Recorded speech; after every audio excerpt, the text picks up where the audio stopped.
This is NDTV. And you're watching NDTV 24/7.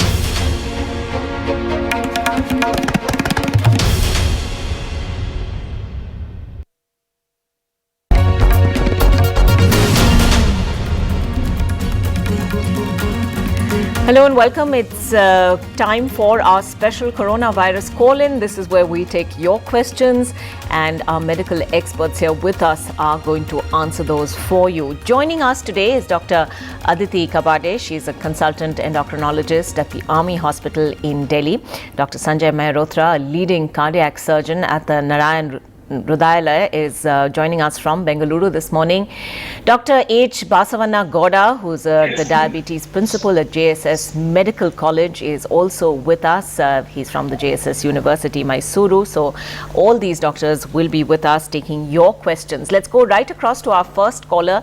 Harshvardhan is joining us. Harshvardhan, good morning. What's your question? Yeah, good morning to all. Good morning. My question is, while a foolproof vaccine against COVID-19 is at least a year away, if not more, some medical experts are now strongly advocating that influenza and BCG vaccine could be given, especially to senior citizens and elderly people, so as to enhance their immunity levels. Myself and my wife, we both are nearing 60 now. Would you recommend that we take these vaccines as a deterrent to COVID-19? Thank you. COVID-19 vaccine is on the way. Nearly 20 vaccine manufacturers are researching on that. But as you know, any vaccine that's given has to be tested for efficacy and safety. For that, it needs a lot of time. It cannot be just tested or approvable, safe and efficacious vaccine is made available. We have to wait and see. The second is, there is a possible protection by people who have been immunized for BCG, which was earlier given for protecting against tuberculosis, is found to have some degree of protection, but it is not based on a large-scale analysis and evidence. But taking right now BCG, I don't think it will be helping you. Influenza vaccine can be taken to prevent influenza itself, but it will not protect you against COVID-19. I believe Dr. Aditi also has a point to make over here. Go ahead. Yes, COVID-19 is not going to be prevented after taking the influenza vaccine. There are preliminary reports which are coming on, which is like BCG vaccine is helpful. Probably that's why the incidence of COVID-19 is less in India. But there is no such thing that taking it is going to give you immunity against COVID-19.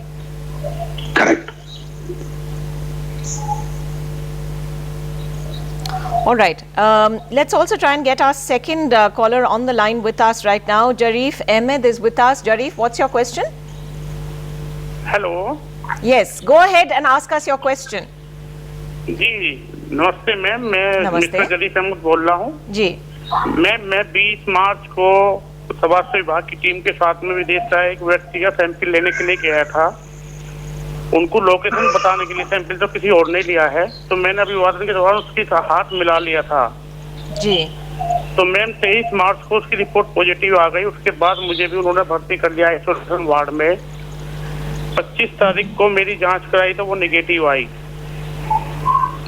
Ma'am 1 अप्रैल को मुझे जो है discharge कर दिया गया है. तभी से मैं होम क्वारंटाइन में हूँ. मैं अपने परिवार से 60 किलोमीटर दूर हूँ. और मेरा क्वेश्चन ये है, मैं डायबिटिक भी हूँ, तो मुझे अपने परिवार के बीच में बैठने के लिए मुझे और कितने दिन इंतजार करना पड़ेगा जो मैं अपने परिवार के बीच में बैठ सकूँ? Okay, yeah, Dr. Kabade, if you want to answer that question, this is obviously a big worry. He says he's come in contact with a COVID-19 positive patient, but he's also now had 2 negative tests. He's also been home quarantined for more than 14 days now. What next for him? What would you like to advise him? See, if he has already come in contact with a COVID-19 patient and has maintained a 14-day quarantine period and he's still asymptomatic, then he is not presently suffering from any symptomatic COVID disease. And also his tests are negative, so it is unlikely that he is an asymptomatic carrier. He can now mix with his family members, but the thing is that he has to always maintain the social distancing and the frequent hand washing which has to be followed. I don't think you should not get paranoid about it. You don't get stressed up because even anxiety levels can increase your diabetes blood glucose levels. So I think he is in the safe zone now. Dr. Basavanna Gowda, as a diabetes specialist, is there anything that you'd like to tell him in addition to what we've already heard? The one thing I would like to tell him that he is not at any increased risk of getting the disease. Okay. Like he is at the same risk as getting the disease like any other normal person. The only thing is that if he gets COVID-19, the severity of the disease will be more in him. That's the thing. And the other thing is that he has to monitor his blood glucose levels. If all his fasting and his pre-meal levels are between 80 to 130 milligram per deciliter, and his post-meal levels are less than 180 per milligram per deciliter, then I think he is doing a very good job at it. If his sugars are out of control, then he should contact his local doctor regarding any change of medication or any adjustment of dosage. But mind you, he should monitor his blood sugar levels. Monitoring of blood sugar levels is the most important thing which he should be doing. All right. And ensuring hydration, adequate hydration. All right. Dr. Gowda, anything that you'd like to add to that? I agree with her. All these people who are at a little higher risk to catch up with any infection will be elderly people with above 65 years of age, diabetics which are uncontrolled, and hypertension, pre-existing respiratory disease, or those who are taking steroids, or those who are having cancer chemotherapy. They are highly vulnerable for any kind of infection. So they need to be extra cautious. If it is diabetic, just as Madam said, they have to get their diabetes under control, and they will be equal to any other person, non-diabetic individual, as far as the risk of infection is concerned. So these listed high-risk groups who are more susceptible, they should be a little careful, follow all the etiquettes like the hand hygiene, the using the mask, and maintaining the social distance of 6 feet, if not 1 meter, should be better. As far as possible, they should maintain a little more distance than the usual recommended. So I think these are the etiquettes that has to be followed for those who are highly susceptible to be little safe. Okay. All right. We're having some trouble with the line to you, Dr. Gowda, but let's just get in a few more callers. Suresh Kumar is with us from Coimbatore this morning. Suresh, go ahead. What's your question? Hello. Hello. Yes, we can hear you. Doctor, there is a spurt in cases of COVID-19 in India. Do you think we are going into a community spread? Point number one. Number two is the test to the COVID-19 is enough in India?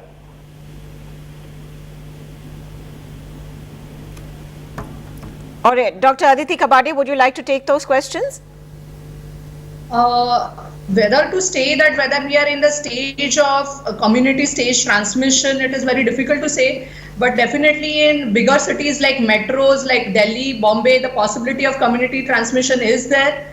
But in your place like Coimbatore, you should contact your healthcare officials whether you are in stage 3 of transmission. But the most important thing, stage 2 or stage 3, you have to follow social distancing, frequent hand washing. That is the thing. You have to not get out of your house till the lockdown period is there, or even when the lockdown period is taken off.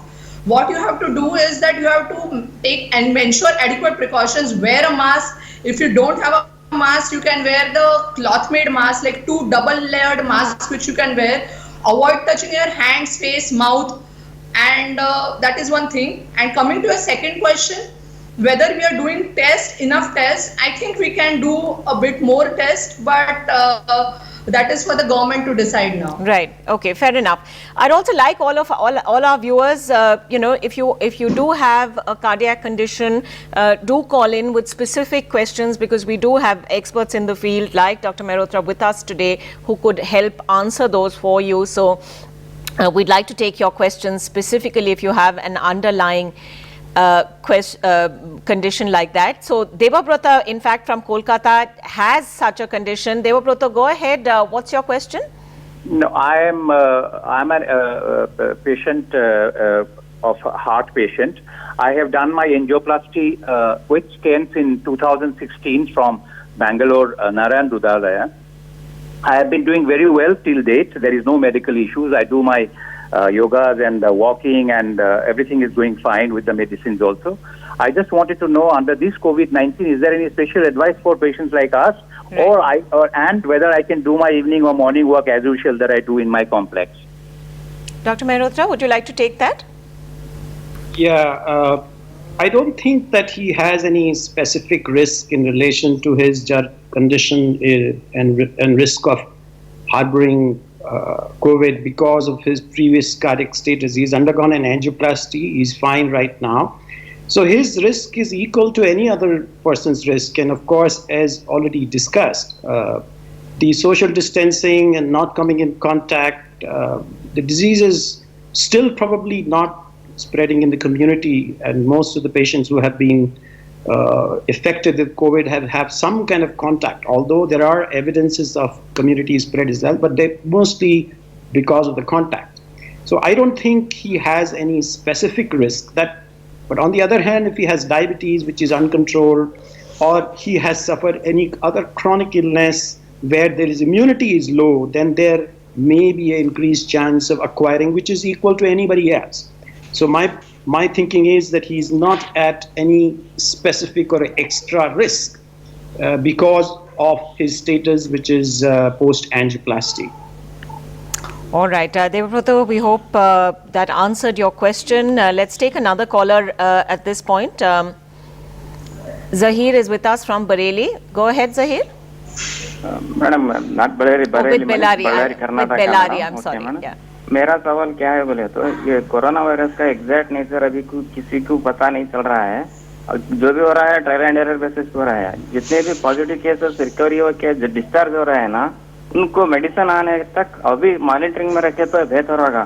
क्यों बोले तो कल एक news channel में Korea में जो positive आके recovery हुई है ना, उनमें भी वंस अगेन कोरोना वायरस का पॉजिटिव आ गया है. क्यों बोले तो इसलिए थोड़ा गवर्नमेंट को सजेशन दे के ये जो भी डिस्चार्ज पॉजिटिव आके डिस्चार्ज हो रहे हैं ना, उनको मेडिसिन आने तक क्वारंटाइन में रखना और थोड़ा बेहतर होगा. और यही मेरा सवाल है. All right, we'll take a few more questions also and come back to that. Roshan is with us from Mumbai. Roshan, what's your question? Hi, a small question. Since the summers are approaching and the temperatures are more than 34-35 degrees, is it safe to turn on the air conditioning at home? Because I've read a lot of articles which says that you need to put off the air conditioning and leave the windows open and the fans on. So just a small question. All right. Okay, we'll take one more question before we take this back to the doctors. Srivatsan is with us from Bengaluru. Srivatsan, go ahead with your question. Yeah, good morning all doctors. So I just have a very quick question. There are people saying that, since there are not many tests have been conducted, there might be people already who are immune to this. This has even already affected people. Is there a way that one can identify, for example, if I am already infected and if I'm immune, will I ever know that it has already happened to me? Thank you. All right. So let's take those questions up one by one if we can. Dr. Aditi, you can choose whichever question you would like to answer. Yes. The thing is that I would like to take on the AC thing, because the reports are coming that it is aerosol transmitted disease. Aerosol as in the secretions from the patient's mouth, especially when he's coughing or sneezing. And if they remain in the air for around 3 hours, if he is there in that room, if a COVID patient is there in that room, and if the air conditioner is on and the air gets recirculated, and if you do not have AC cleaning facilities very well, then the thing of getting circulated is there. So it's better you restrict yourself to fans and open air windows and a good ventilated room. That would be better. Okay. Let's have Dr. Mehrotra answering one of the other questions. Dr. Mehrotra, if you'd like to take up the one we got from Zahir about patient monitoring post being in hospital and sort of the duration of quarantines and so on.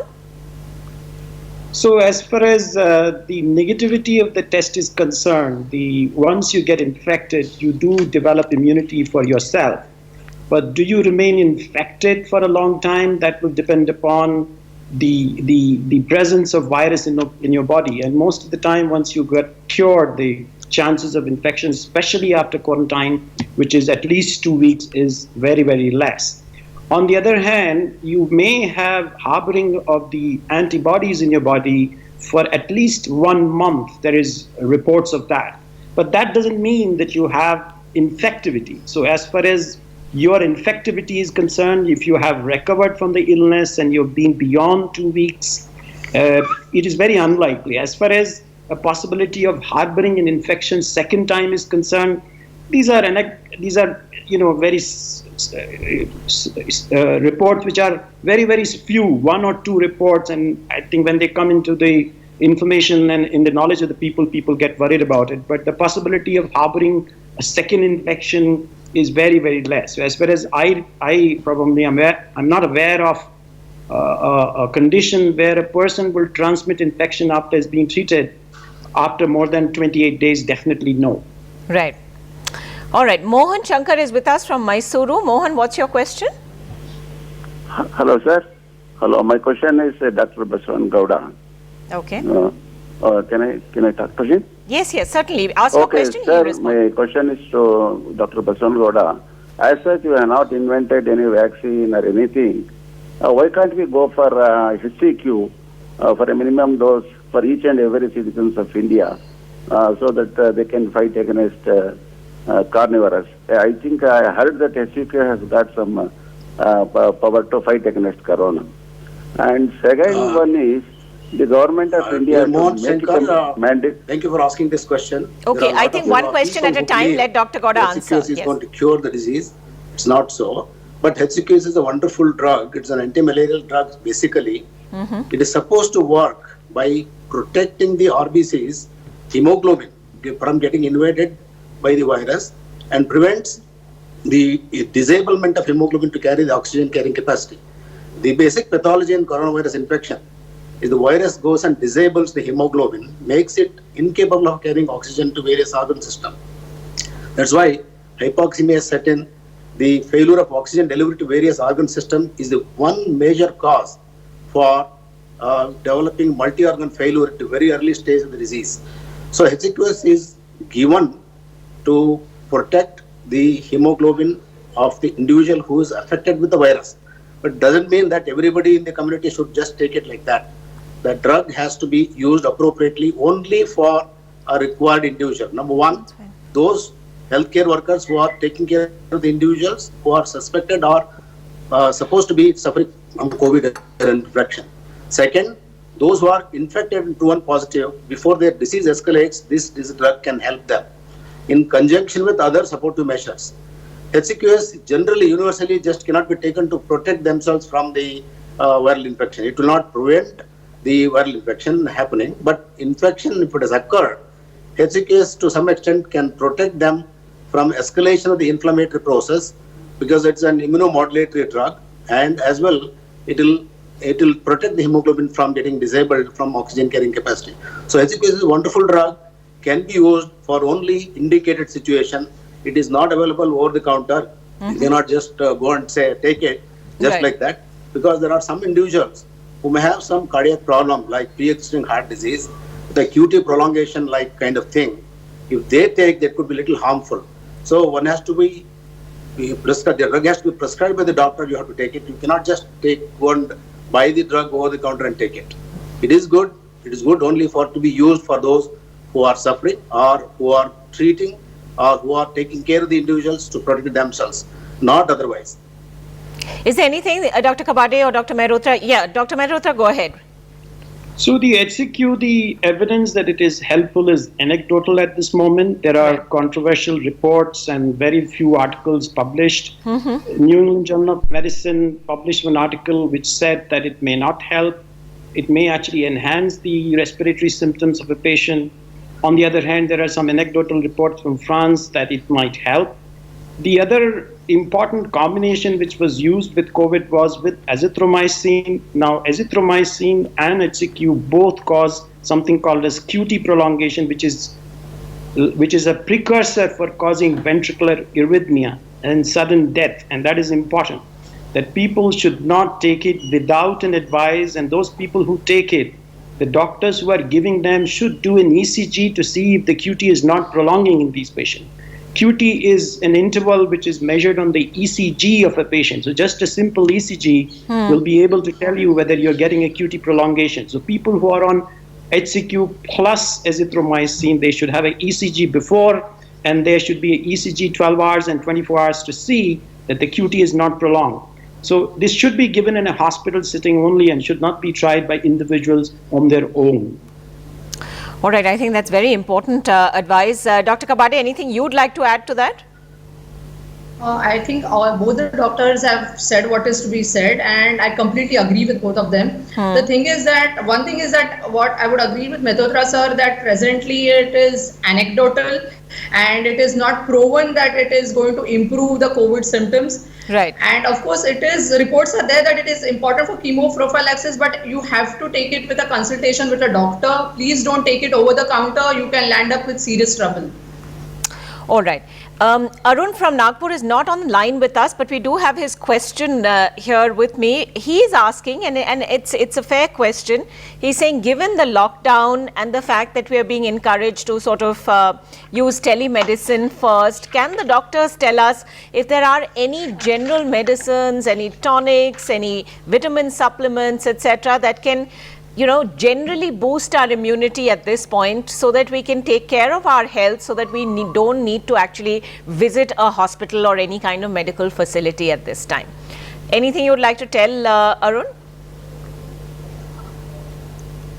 Good nutritious diet with a balanced diet with adequate consumption of fruits and rich in vitamin C may help to boost your immunity and may protect you, and adequate hydration has to be maintained. With a proper balanced diet that will help, balanced nutritious diet that will help to maintain and boost your immunity. All right, Vikas is with us from Delhi. Vikas, what's your question? Hi, doctors. My sister, she's suffering from jaundice, and we wanted to. I just wanted to check if it's a good idea to, shift her to the hospital. The situation has got a little bad right now, and her body is turned a little yellow, and the eyes also is turning yellow. We visited a hospital yesterday, which is next to my house, but we were not sure if getting her admitted right now is the best choice. Okay, Dr. Mehrotra, would you like to take that? I think this is concerned that, treating at home in this kind of situation might be, would it be advisable? Is the sort of moratorium on going to hospital something that should extend to this case as well? Well, I mean, somebody who has got jaundice, we need to establish the cause of the jaundice, and I think it's very important that she gets investigated, whether it's an infective hepatitis or what kind of hepatitis it is, or it's an obstructive jaundice. We need to come to an understanding about what is the cause for it. And for that, I think it's very important that they connect to a physician or a specialist who is a hepatologist or who is maybe a gastroenterologist to find out why this jaundice is there. Obviously, when you have an illness, there would be low resistance, and the concern about getting infected, going to a hospital, of course, would be there, but you should take precautions because I would recommend that she should wear a mask as well to go to the hospital. Right. But it is very important they connect to a doctor. If she's obviously yellow, that means the jaundice is probably a high jaundice, and she needs to be seen by a physician and get the proper diagnosis done that what is the cause of this jaundice, if it's, which needs the first, that is very important. And following which, what treatment has to be done, whether she needs to be treated at home or in the hospital, is to be decided by the consultant who sees her. So it's important that you should go to the hospital. All right. Okay. I think we will leave it at that. We're completely out of time today, but I'd like to thank all three of our medical experts for joining us on the show. For all of you viewers out there who couldn't call in with your question on this occasion, do remember we'll be back at 12:30 p.m. this afternoon and again at 7:30 this evening. So keep those calls coming and we'll have medical experts here answering them for you. Thanks for watching.